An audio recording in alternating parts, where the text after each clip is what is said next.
मैंने अपनी जिंदगी में आंख के सामने नोटों का ढेर नहीं देखा जितने नोटों के पहाड़ पर ये चोर लुटेरे बैठे हैं। यहां टीएमसी के नेता और मंत्रियों के पास से भी नोटों के पहाड़ निकलते हैं। ये भ्रष्टाचार करते रंगे हाथ पकड़े जा रहे हैं और गाली मोदी को देते हैं। मैं भ्रष्टाचारियों के खिलाफ काम करूंगा, मैंने कहा था कि नहीं कहा था?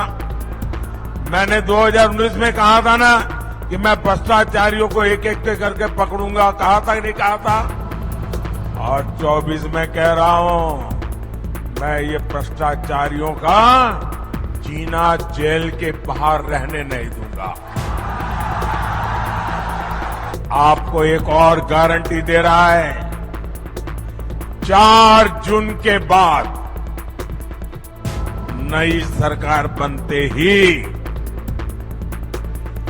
ऐसे हर भ्रष्टाचारी उनकी जिंदगी जेलों में ही बीतेगी।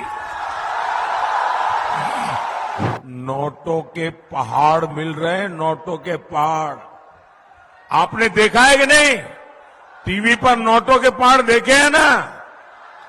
मैंने अपनी जिंदगी में आंख के सामने नोटों का ढेर नहीं देखा जितने नोटों के पहाड़ पर ये चोर लुटेरे बैठे हैं।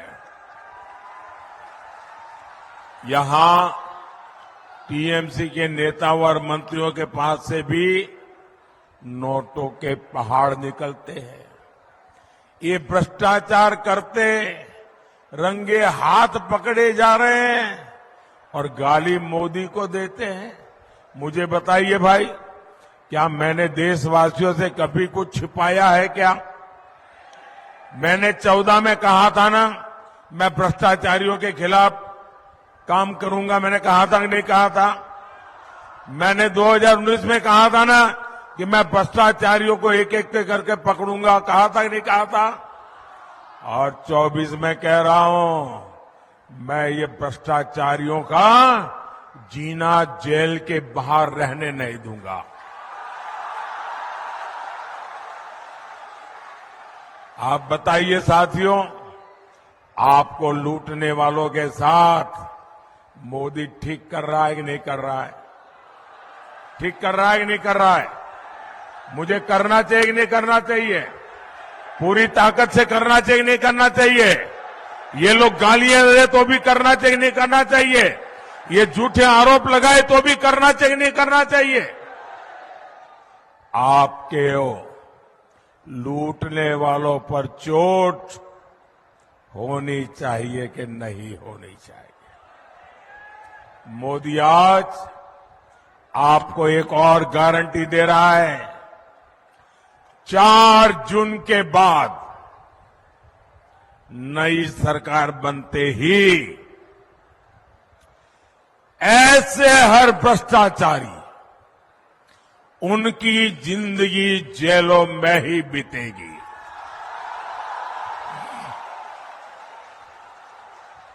चार जून पड़े भ्रष्टाचारीদের ওপরে অ্যাকশন আরো তীব্র হবে।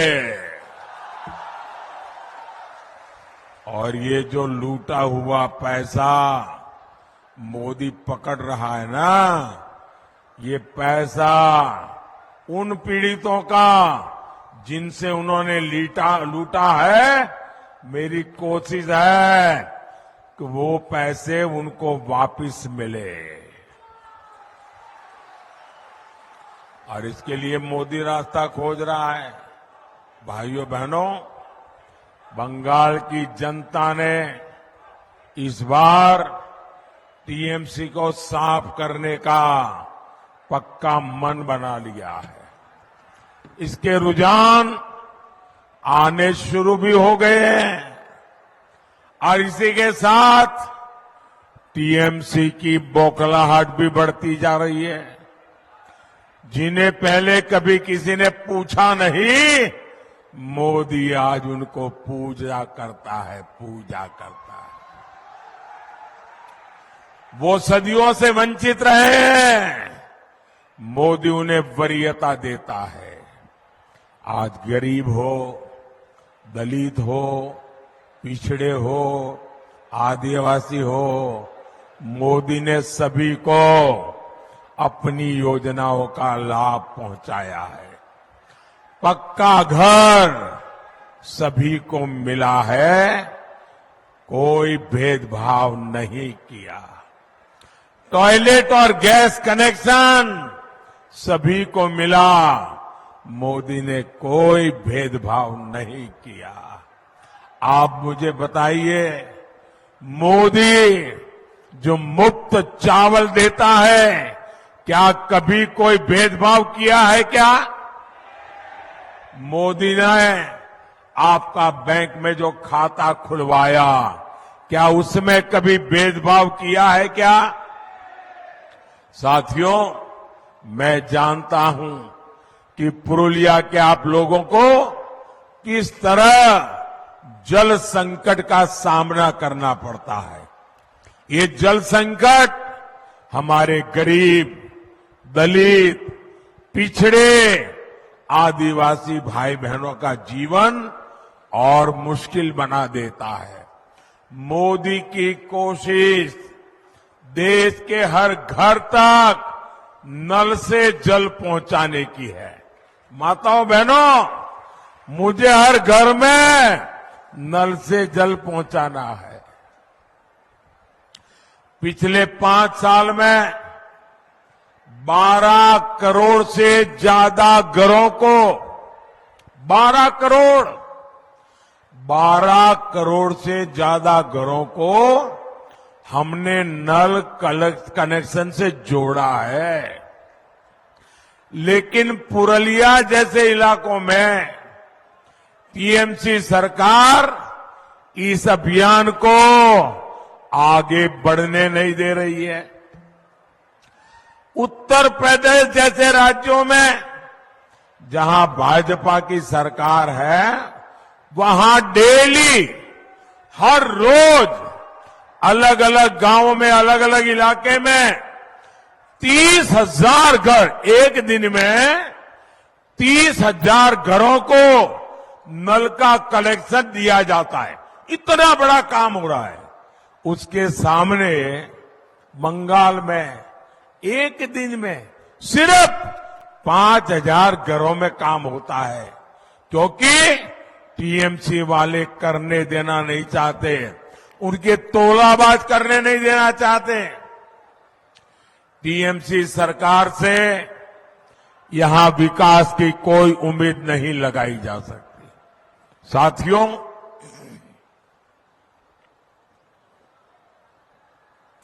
मैं आज गंभीर बात कहना चाहता हूं और बड़ी पीड़ा के साथ कहना चाहता हूं।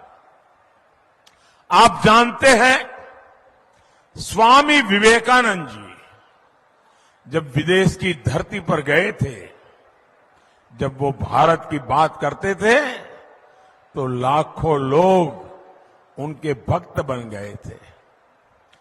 हर एक पर एक वर्ग ऐसा भी था जिसको भारत से नफरत थी। उन्होंने स्वामी विवेकानंद जी का खूब अपमान किया, अरे धमकाने की कोशिश की, पर स्वामी विवेकानंद मां भारती का मिशन लेकर निकले थे।